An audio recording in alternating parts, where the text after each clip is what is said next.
Hai semua, salam sejahtera kepada semua pelajar. Jadi kita masih lagi berada dalam bab 5, yaitu berkaitan dengan tamadun awal dunia. Dan sebelum ini kamu sudah belajar dua jenis tamadun awal dunia, yaitu tamadun Mesopotamia dan juga tamadun Mesir purba. Jadi untuk hari ini kita akan masuk terus kepada tamadun yang ketiga, yaitu tamadun Indus. Jadi kita berkenalan di manakah lokasi tamadun Indus itu. Oke, tamadun Indus itu adalah tamadun terawal yang terdapat di India yang terletak di sungai lembah Indus, yaitu di bahagian barat laut India. Dan sungai ini berpunca dari pergunungan Himalaya yang mengalir menuju ke Laut Arab. Dan tamadun ini juga dikenali sebagai tamadun Harappa. Kenapa dikenali sebagai tamadun Harappa? Sebab pada masa itu Harappa ini merujuk kepada satu bandar yang merupakan bandar yang moden dan juga maju yang terdapat di tamadun Indus. Dan tamadun Indus itu juga dikelilingi oleh bandaran Makran, pergunungan Bulishistan, Punjab, di bahagian Rashatan, serta Kathuiyar dan juga Gujarat di bahagian tenggara. Jadi kalau kamu nampak tamadun Indus pun dia bermula di kawasan lembah sungai. Seterusnya kita tengok tamadun Indus, dia bermula pada tahun 2500 sebelum Masihi lagi. Di bahagian barat laut India terdapat penduduk Melayu yang mengamalkan kehidupan secara nomad. Apa itu kehidupan secara nomad? Yaitu kehidupan secara berpindah randa. Dan mereka membentuk pertempatan kekal di sepanjang lembah sungai Indus. Maksudnya apabila mereka sudah mendapatkan tempat yang lebih sesuai, mereka sudah boleh membina pertempatan. Sebab kawasan lembah sungai itu mereka boleh menjalankan pelbagai aktiviti dan juga mereka boleh mendapatkan sumber makanan daripada sungai tersebut. Dan lembah sungai Indus, yang uniknya lembah sungai Indus ini dia mempunyai dua musim yang ekstrim. Di mana dia ada musim hujan dan juga musim kering. Apabila musim hujan dia akan membawa banjir yang akan memusnahkan pertempatan. Maksudnya rumah-rumah penduduk yang berdekatan dengan lembah sungai Indus akan musnah disebabkan oleh banjir. Tetapi apabila musim kering, dia akan membawa ke kemarau yang berpanjangan. Di mana kedua-dua musim ini, sama ada musim hujan dan juga musim kering, dia akan menyebabkan tanaman musnah. Kalau hujan akan memusnahkan itu tanaman, manakala kalau musim kering pun tanaman juga akan musnah sebab tidak ada air. Banjir berlaku di luar jangkaan penduduk sebab kenapa mereka tidak tahu bila hujan akan turun dengan lebat.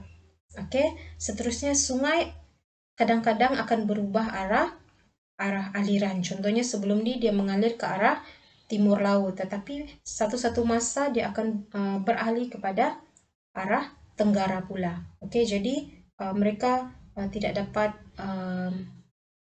agak arah aliran banjir tersebut. Dan pusingan musim hujan dan juga kering juga tidak menentu. Maksudnya di sini mungkin dalam tahun ini musim hujan dia 3 bulan, musim kering dia 8 bulan. Tetapi tahun ke depan dia lagi pusingan musim hujan dan juga kering itu tidak menentu. Jadi menyebabkan penduduk kurang membuat persediaan apabila berlakunya bencana. Kita pergi next.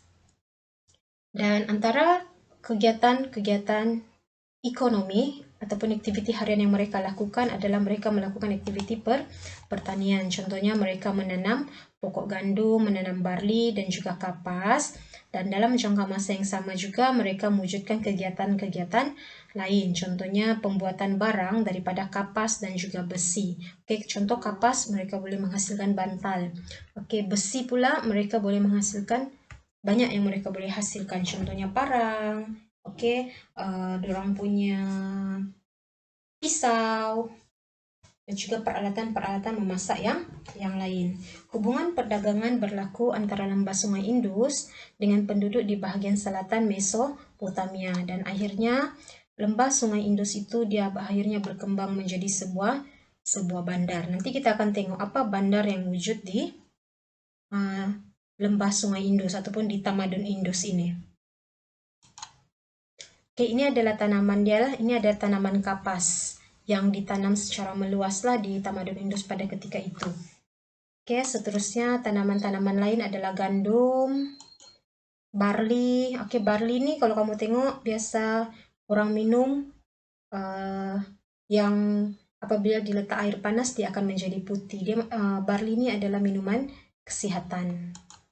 Oke, ini adalah tanaman-tanaman lain lah yang diusahakan. Oke, gandum, barley, rami, bawang putih, ke kacang, sayur-sayuran, dan buah kurma dan juga anggur.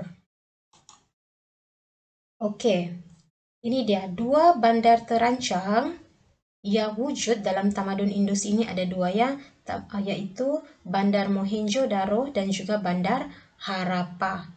Oke, dan pada masa ini jurutera telah mencipta sistem paip dan juga pembantungan yang canggih. Dan menjelang tahun 1750 sebelum Masehi, Tamadun Indus telah mengalami kemerosotan.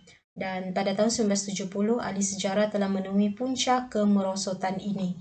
Ada 2 ya, ada 2 ahli berdasarkan dapatan kajian terdapat 2 puncak yang ditemui kemerosotan Tamadun Indus. Yang pertama daripada image satelit, dia menunjukkan terdapat pergerakan plat bumi yang menunjukkan terdapat pergerakan plat bumi yang menyebabkan berlakunya gempa bumi dan banjir. Jadi melalui gempa bumi dan juga banjir ini dia menghancurkan dan juga memusnahkan Tamadun Indus.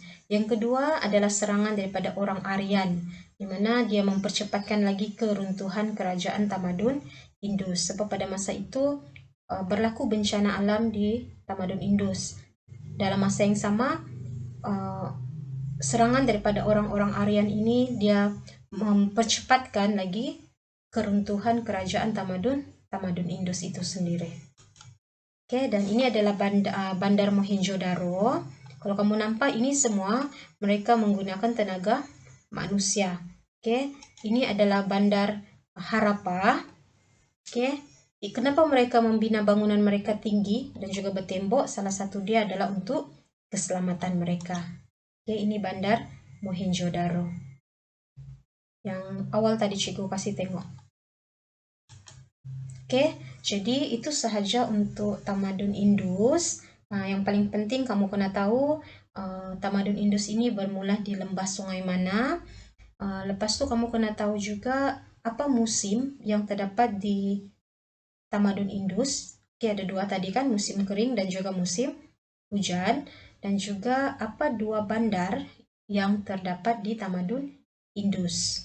Oke, dan juga jenis-jenis tanaman yang mereka jalankan ataupun mereka buat untuk meneruskan kehidupan mereka. Jadi cikgu harap penerangan cikgu ini akan membantu kamu untuk memahami lagi tajuk berkaitan dengan Tamadun Indus. Itu sahaja dan kita akan sambung untuk kelas akan datang.